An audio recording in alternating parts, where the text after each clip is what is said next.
Allah, itu dia Nur Conference yang bakal dilaksanakan tak lama lagi. Itu dia dalam misi pembinaan bangsa Malaysia yang akan dibawa oleh Angkatan Belia Islam Malaysia ABIM, dan bersama dengan Presidennya hari ini kita bersama dengan Tuan Muhammad Faizal Abdul Aziz, insya-Allah. Assalamualaikum Tuan. Assalamualaikum. Sihat Tuan? Ya, syukur ya Allah, sangat-sangat sihat. Tuan apa khabar? Sihat ya? Alhamdulillah. Baik, kami difahamkan juga ada antara projek ABIM ZAK Capital Bangsa Malaysia dan bantuan COVID ya, serta pinjaman mikrokredit ABIM untuk rakyat, itu yang pernah kita bawa dan sebagainya. Jadi memasuki ke 58 tahun ni, mungkin kita nak tahu apakah antara cabaran-cabaran besar oleh ABIM dalam membentuk perpaduan sama rakyat ni. Baik, terima kasih Tiba Hijrah. Yang pertama, kita bakal menyambut Hari Malaysia esok dengan semangat muhibah untuk tahun yang ke-58. Namun seperti mana yang disebut, cabarannya masih lagi besar bila mana kita juga melihat kepelbagaian ini sebagai satu halangan untuk perpaduan. Sedangkan kepelbagaian ini ialah sesuatu yang ada nilai integrasi yang boleh kita pupuk secara bersama.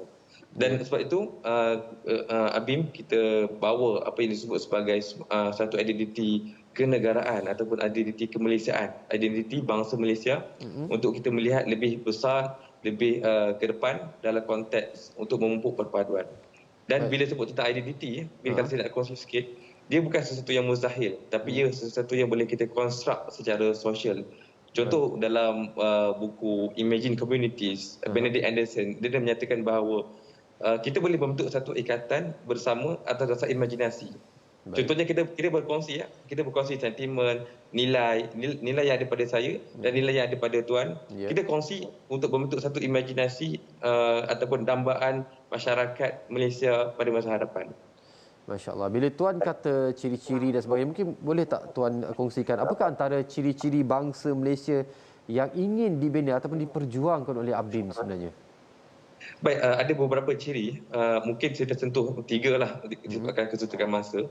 Yang pertama, sebenarnya bangsa Malaysia ataupun rakyat Malaysia ni kita berkongsi satu semangat juang untuk memajukan diri, untuk survival hidup dan juga untuk saling bantu-membantu. Hari ini kita berada dalam konteks pentas COVID-19 yang mana dia memberi justifikasi bahawa kita sebagai rakyat Malaysia, bangsa Malaysia harus membantu sesiapa sahaja yang dalam kesusahan tanpa mengira kaum, dan mereka yang kaya juga tanpa mengira kaum wajib untuk membantu antara satu sama lain. Dan sebab tu kita bersama dengan ZAK Capital kita telah melancarkan satu projek Bangsa Malaysia COVID Relief Fund. Jadi ia bukan satu perkongsian ciri semata-mata, tapi dia satu call for action. Kita nak ada call for action bila kita provide contohnya microcredit facility kepada rakyat Malaysia tanpa mengira kaum. Mereka boleh memajukan diri berasaskan kepada semangat sentimen bahawa ini adalah ciri kemalaysiaan yang ada. Rakyat Malaysia rajin, mahukan fasiliti, mahukan ruang, dan juga kita saling membantu antara satu sama lain. Kita berkongsi pentas yang sama untuk saling memberdaya antara satu sama lain. Itu yang pertama. Dan yang kedua, dalam konteks program yang kita anjurkan, Nur Conference, kita nak juga membawa satu naratif, naratif bahawa tata kelola yang baik, kejujuran, tolak rasuah sebagai contoh adalah sesuatu yang memang dalam kehidupan kita, masyarakat Asia Tenggara, indah. Dia bukan sesuatu anasir daripada luar dan sebagainya. Dan ini yang kita nak pastikan dalam projek Nur Conference yang kita buat.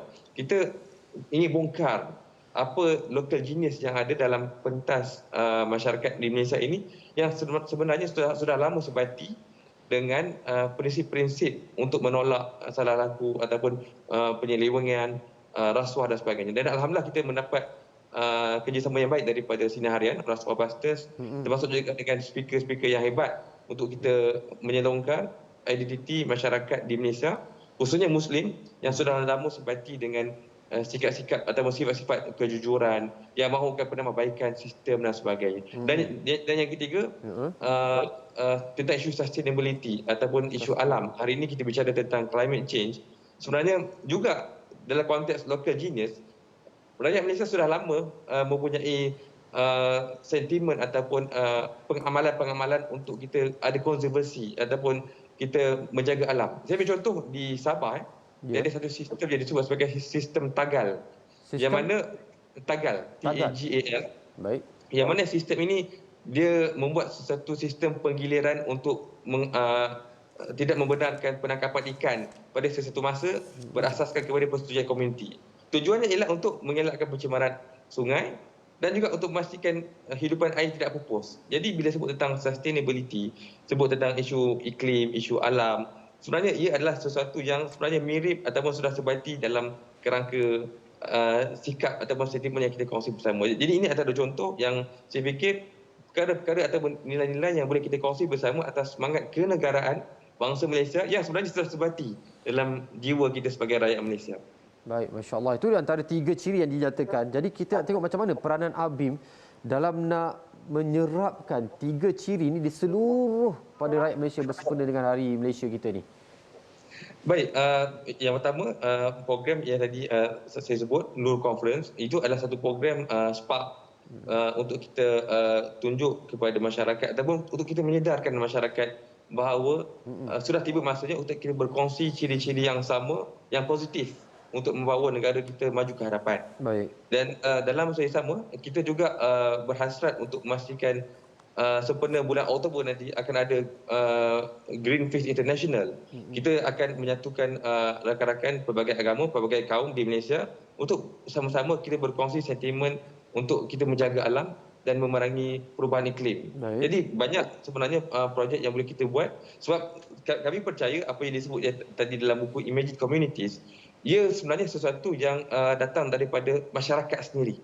Baik. Tak perlu pihak kerajaan untuk memaksa sesuatu nilai itu dipaksakan. Tetapi ia adalah socially constructed community yang dibina oleh masyarakat atas perkongsian sentimen. Dan kita tidak perlu pun untuk jumpa, macam saya tak perlu jumpa 32 juta rakyat Malaysia minta persetujuan. Sebab akhirnya ia adalah satu imajinasi yang kita kongsi dan untuk ke depan ABIM cuba untuk bawa kepada call for action berdasarkan kepada projek-projek praktikal untuk mencari solution kepada masalah yang kita hadapi secara bersama, kolektif. Masya Allah, Masya Allah. Semoga Allah lorongkan ataupun mudahkan segala usaha ni kan. Jadi mungkin boleh, tadi saya juga tertarik bila nak berkongsi tentang contoh-contoh nilai bangsa Malaysia yang ingin dibawa oleh ABIM lah. Dengar ke tuan? Okey, tadi putus. Okey, baik. Maksudnya tadi kita ada ciri-ciri bangsa Malaysia, tapi kita nak tahu contoh-contoh nilai bangsa tu yang nak dibawakan. Ya, antara contoh yang paling mudah nilai untuk kita sama saling bantu-membantu. Okey, saya fikir baik. rakyat Malaysia ini ialah rakyat yang memang saling bantu-membantu antara satu sama lain. Dan seperti mana yang kita ada dalam konteks COVID-19, kita sini melihat bagaimana NGO, Tabung Mengira Kaum, Tabung Mengira Demokrasi tempat, kita berkongsi sentimen untuk saling bantu-membantu. Dan inilah nilai yang ada yang harus dipupuk secara bersama. Bila kita sebut tentang saling bantu-membantu ini, seluruh rakyat, Tabung Mengira Kaum yang hidup susah harus dibantu. Baik. Dan semua orang kaya, Tabung Mengira Kaum juga wajib untuk membantu. Sebab ini adalah ciri kemalaysiaan. Ciri kemalaysiaan yang kita hidup secara damai. Antara prasyarat hidup damai ini ialah bila mana kita ada pemberdayaan ekonomi secara saksama, secara adil, secara bersama. Tanpa ada jurang yang kaya dan juga yang miskin. Jadi ini contoh saya fikir untuk secara jangka masa panjang menjamin kepada kestabilan kehidupan sosial kita. InsyaAllah. Ini pasti boleh dijayakan. Mungkin boleh kongsikan juga antara program-program yang bakal dianjurkan oleh ataupun sedang dijalankan oleh ABIM bagi mencapai apa yang nak yang digarapkan ni. Baik, selain itu kita juga sebenarnya telah menganjurkan banyak libat urus secara atas talian dan juga secara fizikal sebelum COVID. Yang mana libat urus ini penting. Libat urus ini kita bukan hanya bertemu dengan kelompok komuniti yang besar, mewakili NGO besar, academician semata-mata, tapi kita juga berjaya untuk menembusi mereka yang mungkin dilihat kecil. Contohnya persatuan orang asli di sesuatu tempat. Jadi ini contoh-contoh engagement atau libat urus yang kita buat. Kita nak pastikan mereka turut sama tidak terpinggir ataupun turut sama tidak terkecuali untuk memberikan pandangan, untuk berkongsi sebenarnya apa nilai yang mereka mahukan. Dan untuk kita berkongsi imajinasi masyarakat yang ingin kita dambakan. Jadi, bila mana kita sebut tentang bangsa Malaysia, kita tidak mahu ianya bersifat selektif, ianya mungkin sentrik kepada semenanjung Malaysia, tapi ia melibatkan seluruh demografi, termasuk Borneo Utara, semenanjung dan seluruh negara dan seluruh komuniti yang ada terkecuali ataupun tidak terpinggir. Dan berasaskan kepada engagement atau berlibat urus, kita berkongsi nilai, kita berkongsi tanggungjawab, mungkin kita berkongsi kekurangan ya. Dengan semangat perkongsian pemufakatan ini dapat membentuk satu kefahaman dan juga untuk kita membina momentum membentuk sebuah bangsa Malaysia yang lebih baik yang kita idamkan pada masa akan datang. Subhanallah. Jadi tuan, bagaimana agaknya kita nak dapatkan maklumat lanjut tentang program-program tadi disiarkan daripada ada Nur conference dan sebagainya, dan bagaimana kita nak minta bangsa Malaysia semua ni turut terlibat sama dalam misi perjuangan ABIM ni? Apa caranya? Okey, baik. Di laman web rasmi ABIM www.abim.org.my kita ada banyak link yang lengkap untuk penglibatan rakan-rakan, bukan hanya terlibat menjadi ahli tapi juga terlibat secara bersama untuk memberi pandangan. Selain itu juga social media kita, Facebook, Instagram, Twitter, link semua ada di situ di laman web besar www.abim.org.my, termasuk juga laman web Projek Nur yang kita kongsikan juga dalam laman web ABIM. Dan sudah pasti teman-teman media juga memainkan peranan yang penting untuk kita membina satu naratif acuan bersama yang kita kongsi supaya kita dapat membina sebuah masyarakat yang baik. Dan kami di Peringkat ABIM amat mengalu-alukan penglibatan semua pihak. Jangan rasa kecil. Seperti mana yang saya sebut, projek Bangsa Malaysia ni bukan projek yang kita hanya fokus kepada selective group, tapi kita nak libatkan juga kelompok-kelompok yang mungkin dilihat kecil tapi penting untuk berkongsi sentimen, berkongsi rasa, berkongsi nilai yang boleh kita bawa ke depan, insya-Allah. Insya-Allah, amin, amin. Mudah-mudahan Allah permudahkan segala urusan tuan, ABIM dan seluruh rakyat Malaysia dan juga dalam misi perjuangan ini pembinaan bangsa Malaysia. Jadi terima kasih tuan atas perkongsian. Mudah-mudahan kita jumpa lagi insya-Allah. Daripada para penonton semua, anda boleh hubungi ataupun dapatkan maklumat lanjut di laman web rasmi abim.org.my sekarang, ataupun follow saja di sosial media mereka di Facebook dan juga di IG, insya-Allah. Kita akan berehat seketika kembali lepas ini dengan sedikit lagi perkongsian untuk anda semua.